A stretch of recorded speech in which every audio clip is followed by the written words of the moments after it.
नमस्कार, मैं हूँ शालिनी और आप देख रहे हैं बीबीएन भव्य भारत न्यूज। चलिए शुरू करते हैं आज की मुख्य खबरें।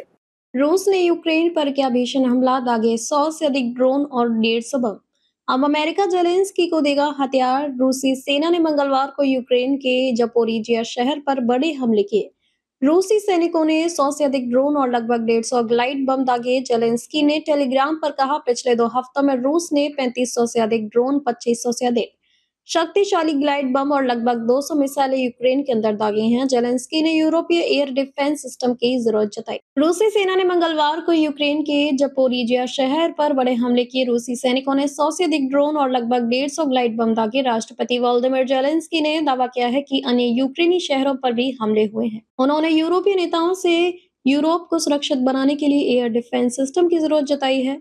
यूक्रेन ने भी जवाबी हमले किए हैं। यूक्रेन के सशस्त्र बलों ने पश्चिमी रूस के सारातोव क्षेत्र में तेल रिफाइनरी पर रात के समय हमला किया। जेलेंस्की ने टेलीग्राम पर कहा, पिछले 2 हफ्तों में रूस ने 3500 से अधिक ड्रोन, 2500 से अधिक शक्तिशाली ग्लाइड और लगभग 200 मिसाइलें यूक्रेन के अंदर दागी हैं। समय आ गया है कि हम यूरोप की संयुक्त सुरक्षा बहुस्तरीय वायु रक्षा प्रणाली से करें। इसके लिए तकनीकें उपलब्ध हैं। सभी भागीदारों को मजबूत कार्रवाई करनी होगी।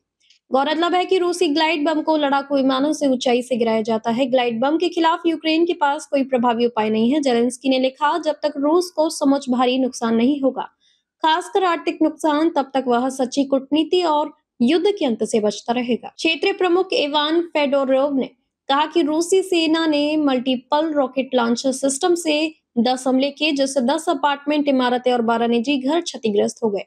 रूसी बमबारी ने 20 से अधिक भवनों को निशाना बनाया, जिससे आग लग गई। हमले में जपोरिजिया में एक व्यक्ति की मौत हो गई। इस हमले में 4 बच्चे सहित 20 लोग घायल हैं। कई स्थानों पर आग लग गई है। इस बीच माइकोलाइव क्षेत्र में एक व्यक्ति की मौत हुई है। यूक्रेन के शीर्ष सैन्य कमांडर ने यूक्रेन की जमीन पर रूस का कब्जा होने के बाद 2 वरिष्ठ अधिकारियों को हटा दिया है। शीर्ष कमांडर ओलेक्सांद्र सिर्की ने पिछले 2 सप्ताह में 17वीं और 20वीं सेना कोर के प्रभावी 2 अधिकारियों को हटाने का आदेश दिया है। वोलोदिमीर जेलेंस्की को नेतृत्व में 17वीं सेना कोर की टीम जपराज्य क्षेत्र में तैनात थी, जहां यूक्रेन सेना ने नीप्रो नदी के तट पर एक गांव पर नियंत्रण खो दिया है। मैक्सिम कितोहीन के नेतृत्व में 20वीं सेना कोर पूर्वी डोनेस्क क्षेत्र के पास तैनात थी, जहां रूसी सेना ने कई गांवों पर कब्जा किया है। राजकीय यात्रा पर ब्रिटेन जा रहे ट्रंप ने वाशिंगटन में पत्रकारों से कहा कि युद्ध समाप्त करने के लिए जेलेंस्की को समझौता करना होगा।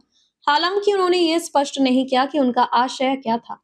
अमेरिकी राष्ट्रपति ने लड़ाई के दोनों पक्षों को जिम्मेदार ठहराया है। ट्रंप ने यह भी कहा है कि यूरोप को रूस से तेल खरीदना बंद कर देना चाहिए। ट्रंप प्रशासन ने यूक्रेन के लिए अमेरिकी हथियार सहायता के पहले पैकेज को मंजूरी दे दी गई है। इसी जल्द भेजा जा सकता है। इसके तहत वाशिंगटन कीव को हथियार भेजना फिर से शुरू कर रहा है। सूत्रों के अनुसार इस बार सहयोगियों के साथ एक नए वित्तीय समझौते के तहत सहायता भेजी जाएगी। यह अमेरिका और उसके सहयोगियों द्वारा नाटो देशों से प्राप्त धनराशि का उपयोग करके यूक्रेन को अमेरिकी भंडार से हथियार आपूर्ति करने के लिए विकसित की गई नई प्रणाली का पहला प्रयोग है। सूत्रों ने बताया कि नई व्यवस्था के तहत $50 करोड़ के 2 शिपमेंट की मंजूरी दे दी है। अब तक ट्रंप प्रशासन ने यूक्रेन को हथियार या तो बेचे हैं या अनुदान के तौर पर दिया है।